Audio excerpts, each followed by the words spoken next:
Yo, what's up mga tropa peeps? Magandang araw po sa inyong lahat at welcome po dito sa aking vlog. At ito, ating pag-uusapan dito yung kagustuhan ni Pulong Duterte na maimbestigahan po. Ito daw si PBBM at itong si Speaker Martin patungkol sa flood control scandal o sa scam sa mga ghost projects. Panoorin po muna natin 'to balita. Inihain ni Davao City 1st District Representative Paulo Pulong Duterte ang House Resolution Number 488 para paimbestigahan sa kinauukulang komite ng Kamara ang mga naging pahayag ng dating kongresista na si Saldico. Ayon kay Congressman Duterte, hindi maaaring baliwalain ang mga seryosong aligasyon ng nagbitiw na si Ako Bicol Party List Representative na si Saldico. Partikular na ang umano'y direktiba sa kanya ni Pangulong Ferdinand Marcos Jr. na magsingit ng nasa 100 billion pesos na halaga ng mga proyekto sa 2025 national budget. Gayun din ang pagtanggap umano ng kickbacks ng Pangulo at dating Speaker Leyte 1st District Representative Martin Romualdez. Kaya inihain ng Davao City Representative ang House Resolution Number 488 para paimbestigahan sa kinauukulang komite ng Kamara ang kontrobersyang ito. Ayan. So, etong si Pulong ay naniniwala dito kay Zaldico. Malaki ang paniniwala niya kay Zaldico at pinaniwalaan niya na si PBBM ay may kinalaman sa flood control scam, sa insertion, at kung ano pa na mga kalokohan o pagnanakaw sa kaban ng bayan. Teka lang. Bakit Pulong mo gugustuhin na paimbestigahan etong si PBBM at si Martin Romualdez gayong wala naman talagang makakapag-ugnay sa kanila sa korupsyon. At ang yung binibintang mo sa kanila hindi singlinaw ng kung ano ang meron ka na dapat imbestigahan.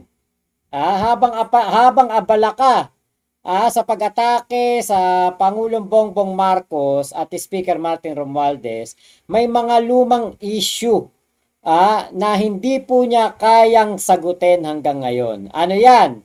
Yung pong revived drug case niya doon sa Caloocan. Ibinukas muli ng ombudsman. May matagal ng alegasyon ng drug links, matagal ng iniiwasang investigasyon. Ito po nga 6.4 billion shabu shipment. 600 kilos na dumaan sa green lane walang inspeksyon. Senate report, may testimonies tungkol sa Davao Group. May nagbabanggit ng pangalan niya at ni Man Scarpio.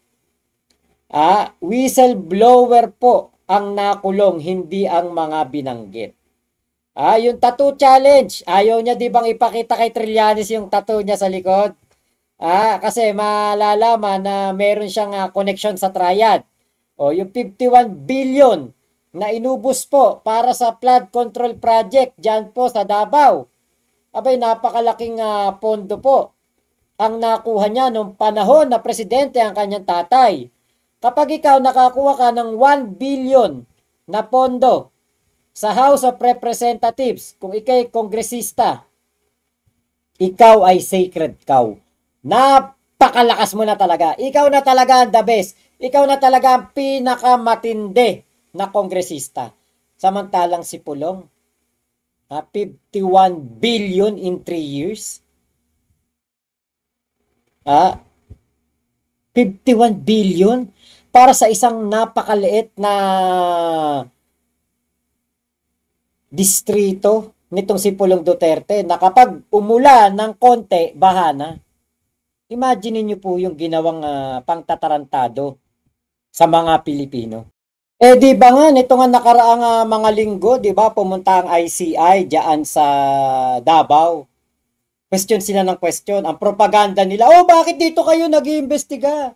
Parang tinataboy nila yung ICI palayo ng Davao at hindi mag-imbestiga doon sa Davao. Yun pala, makikita na yung mga proyekto doon sa Davao City, 8 buwan pa lang sipak na. May mga flood control projects na ibinuking mismo ni Antonio Tino, representative yan ng ACT Teachers. Sinabi niya, doon sa Davao City, may mga patong-patong na proyekto sa isang lugar. Merong ghost project, may mga substandard. At ang karamihan ng mga nakakuha pa ng proyekto diyan, kapatid ni Bongo. Kasama pa yung yung mga diskaya. 'Di ba? Hanggang ngayon walang breakdown, walang liquidation, walang paliwanag kung saan po napunta yung 51 billion na 'yan. 'Di ba? Ngayon po, yung sinasabi ni Saldico, parang binibigyan ng bigat nitong si Pulong Duterte. Paano paniniwalaan yung pahayag ni Saldico na wala man lang kahit isang patunay na siya ay nagbigay ng pera kay PBBM? Meron daw pong ilalabas pa na mga ebidensya, bakit hindi pa inilalabas? Dinodoktor pa, katulad na lang ng mga date ng mga maleta na sinasabing dinala kay PBBM, 2024 pa. Pero yung pinapa-insert ni PBBM, 2025. Ano yun, nagdala si Zaldico ng pera kay PBBM noong 2024 para sa insertion ng 2025. Gayong hindi pa nabubuo, hindi pa nagagawa ang budget ng 2025. Di ba? Bakit ka babase doon sa testimonya ni Zaldico? Si Zaldico po'y kinasuhan na, walang bail. At napakaraming kinakaharap na kontrobersya nito. Sunways niya, may problema. Diba? Diba, kung talagang gusto mo na paniwalaan si Saldico, pauwiin mo muna. Kung prinsipyo po ang habol, bakit hindi niya sinapol noon si Saldico? Diba? Bakit ngayon niya pinagpaparangalan etong si Saldico bilang nakapagbigay ng katotohanan kuno? Di ba po, kapag nasisilip ang sariling issue, deflect, distract, and destroy. Yun ang galawang Duterte. At hindi po nila ginagawa yung explain, account, at face the facts. Doon tayo sa katotohanan. Doon po tayo sa totoong katotohanan. Ito pong si Paulo Duterte ay may revived drug case. May 6.4 billion shabu scandal. May hindi masagot na tattoo issue yung nasa likuran niya na siya po ay member ng triad. May 51 billion na flood control funds na hindi po maipaliwanag. May record po ng reckless statements nakaasa sa testimonya ng kinasuhan na si Saldico, impeachment bilang diversion at paninise para po takpan ng sariling gulo.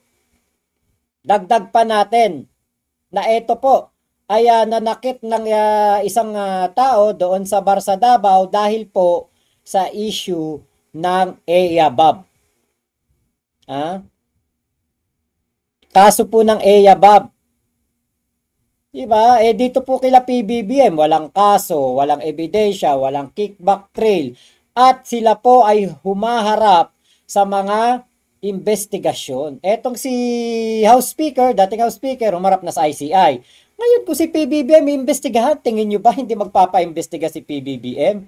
Open yan sa kahit anong investigasyon.